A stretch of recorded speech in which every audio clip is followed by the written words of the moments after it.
بسم اللہ الرحمن الرحیم۔ محترم ناظرین، السلام علیکم۔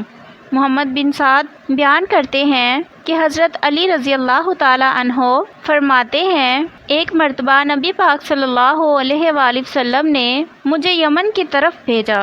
ایک دن میں وہاں لوگوں سے خطاب کر رہا تھا کہ مجمع میں سے ایک اہل یہود کا ایک عالم کھڑا ہوا اور اس کے ہاتھ میں ایک کتاب تھی جسے وہ دیکھ رہا تھا۔ عالم نے مجھے دیکھا اور پوچھنے لگا، ہمیں ابو القاسم حضرت محمد صلی اللہ علیہ وآلہ وسلم کی صفات بتائیے۔ حضرت علی رضی اللہ تعالی عنہ فرماتے ہیں کہ میں نے اس سے کہا کہ حضور صلی اللہ علیہ وآلہ وسلم نہ چھوٹے تھے اور نہ ہی بہت زیادہ لمبے اور نہ ہی بہت زیادہ گھنگرالے بالوں والے تھے اور نہ ہی سیدھے بالوں والے۔ آپ صلی اللہ علیہ وآلہ وسلم کم گھنگرالے اور سیاہ بالوں والے تھے۔ آپ کا سر مبارک قدرے بڑا اور رنگ میں سرخی ملی ہوئی تھی۔ آپ صلی اللہ علیہ وآلہ وسلم کے جوڑوں کی ہڈیاں بڑی تھیں اور آپ صلی اللہ علیہ وآلہ وسلم کے پاؤں اور ہتھیلیاں موٹی تھیں اور سینے کے بیچ کے پیٹ تک کے بال لمبے تھے، اور فرمایا کہ پلکیں لمبی اور گھنی تھیں اور دونوں ابرو ملے ہوئے تھے، روشن جبیں تھی اور دونوں مبارک کندھوں کے درمیان فاصلہ تھا۔ جب چلتے تو لڑکھڑاتے، گویا کہ ڈھلان سے اتر رہے ہیں، یعنی چال میں اس قدر میانہ روی اور عاجزی تھی کہ اکڑ کا شیبہ تک نہ ہوتا تھا۔ پھر فرمایا، کسی کو آپ صلی اللہ علیہ وآلہ وسلم جیسا نہ پایا۔ حضرت علی رضی اللہ تعالی عنہ بیان فرماتے ہیں، پھر میں خاموش ہو گیا تو اس عالم نے مجھے کہا، یہ کیا؟ آپ فرماتے ہیں کہ میں نے کہا، بس مجھے یہی کچھ یاد ہے۔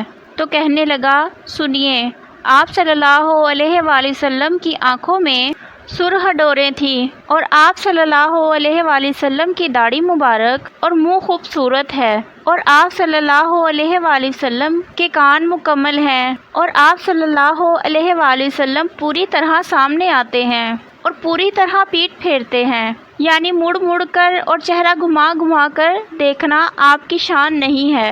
تو حضرت رضی اللہ تعالی عنہ فرماتے ہیں کہ میں نے اس یہودی کی بات سنی اور کہا، قسم باخدا، یہ خوبیاں جو تم نے بیان کی ہیں یہ بھی رسول صلی اللہ علیہ وآلہ وسلم میں موجود ہیں۔ یہودی عالم نے پھر کہا، یہ کیا؟ تو حضرت علی رضی اللہ تعالی عنہ نے فرمایا، اور کیا ہے؟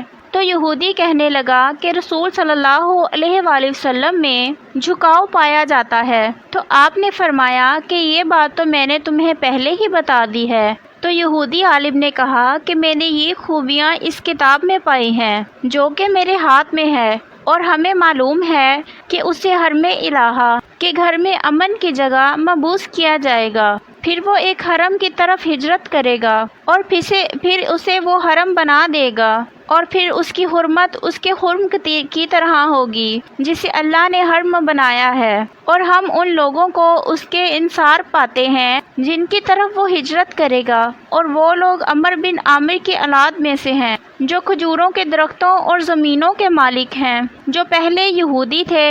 حضرت علی رضی اللہ تعالی عنہ نے فرمایا، وہی تو رسول صلی اللہ علیہ وآلہ وسلم ہیں۔ عالم نے کہا، میں گواہی دیتا ہوں کہ وہ نبی ہیں اور سب لوگوں کی طرف اللہ کے رسول صلی اللہ علیہ وآلہ وسلم ہیں، اور میں اسی عقیدے پر زندہ رہوں گا اور مروں گا اور دوبارہ اٹھایا جاؤں گا انشاءاللہ۔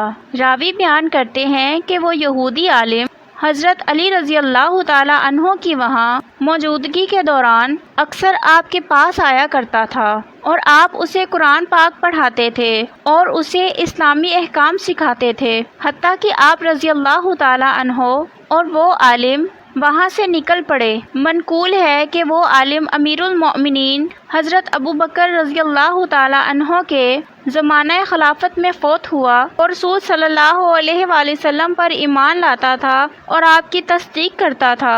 البدایہ والنہایہ، جلد ششم، باب حلیہ مبارک ادا اور ہلاک مبارکہ، ابو داؤد بیان کرتے ہیں کہ رسول صلی اللہ علیہ وآلہ وسلم کی مبارک آنکھوں میں سرخ ڈورے تھے، اور آپ صلی اللہ علیہ وآلہ وسلم باریک کمر اور کشادہ دھن تھے۔ صحیح مسلم کی ایک حدیث پاک میں ہے کہ رسول صلی اللہ علیہ وآلہ وسلم کی مبارک آنکھوں کی پلکیں لمبی تھی اور آنکھ مبارک کی سفیدی میں سرخی پائی جاتی تھی۔ اسی طرح ایک روایت امام ترمذی نے نقل کی ہے کہ راوی بیان کرتے ہیں کہ میں جب رسول صلی اللہ علیہ وآلہ وسلم کی طرف دیکھتا تو کہتا سرمئی آنکھوں والے، حالانکہ وہ سرمئی آنکھوں والے نہ تھے، اور رسول صلی اللہ علیہ وآلہ وسلم کی پنڈلیاں مبارک باریک تھیں اور آپ صلی اللہ علیہ وآلہ وسلم صرف تبسم فرماتے تھے۔ دوستو، بے شک اللہ رب العالمین نے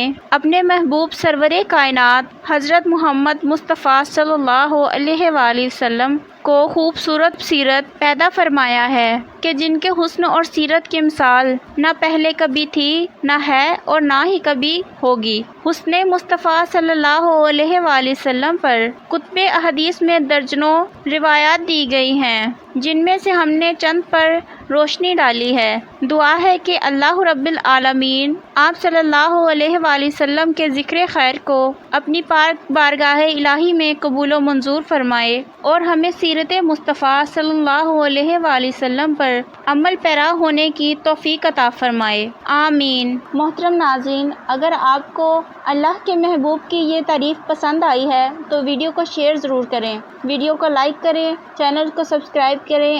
اجازت دیجیے۔